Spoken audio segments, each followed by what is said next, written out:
Iniciando mais um Papo 21, programa de debate sobre as tendências da cultura para este século, registrando, discutindo e aprofundando os grandes temas da atualidade.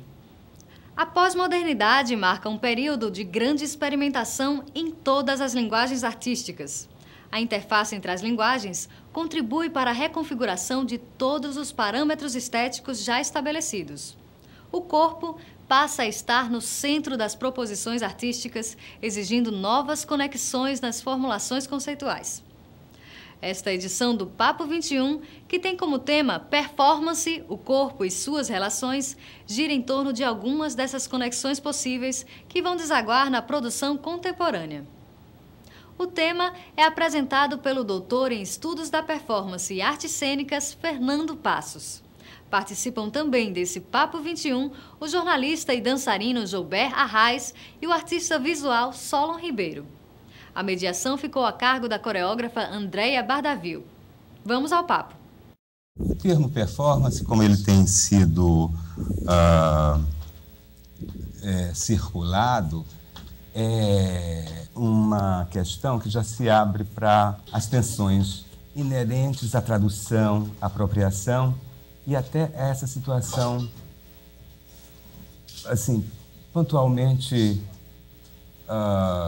produtiva, que é essa disposição brasileira de carnavalizar, de organizar essas importações nesse ambiente, digamos, de uma subalternidade colonizada, onde um termo tão anglofônico, tão anglotônico, teria como, que objetivos, que funções dentro, por exemplo, de uma situação onde as relações de produção são tão feudais como o Nordeste. Então, quem estaria produzindo essas intervenções e com que objetivos, além da mera macaqueação desses produtos importados do chamado Primeiro Mundo? Isso são mais questões que eu estou levantando do que exatamente respondendo de forma definitiva e universal.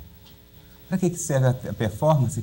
Eu acho que cada cena em si, né, a construção dela teria uma determinação específica. Eu estou assim, trazendo de forma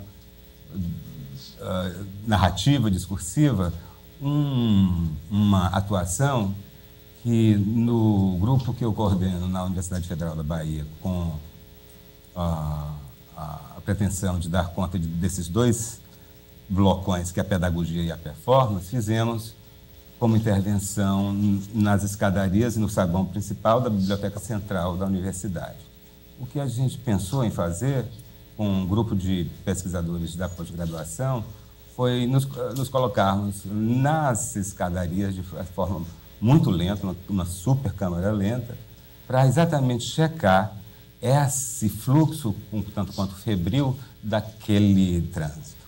A intenção, entre outras, era do pesquisador se colocar nessa posição para, de forma talvez interina, perceber o que é essa relação entre movimento de ascensão dessas escadas e a própria produção desse movimento de leitura e escrita.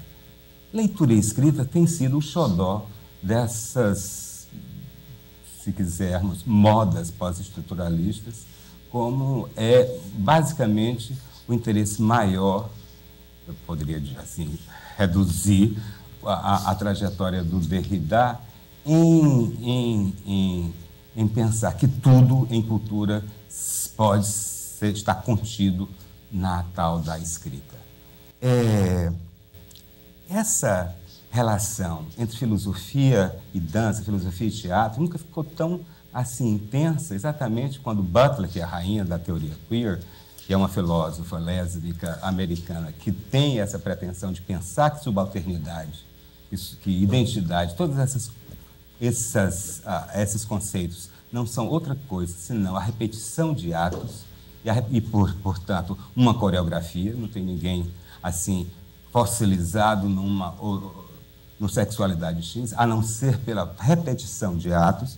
E nesse lugar que se debruçam, Derrida e Butler, sobre a produção de um carinha muito almofadinha chamado J.L. Austin, um filólogo que escreve How to Do Things with Words, que em português ficou Quando Dizer é Fazer, que invoca o seguinte argumento de que a cena não é apenas um reflexo da tal realidade social, cultural, ou quer que seja, mas também ela propõe, ela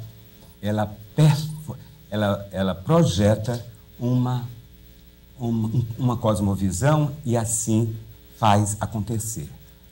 Essas questões todas sobre o que é que a cena propõe vêm sendo muito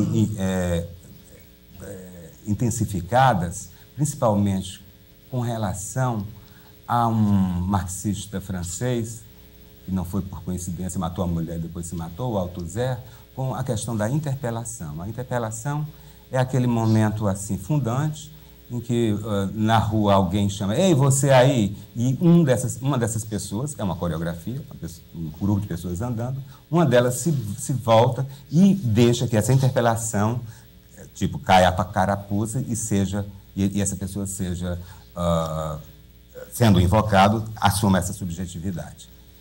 Muita coisa tem sido organizada sobre essa performance, sobre esse teatro, em relação à constituição mais, assim, digamos,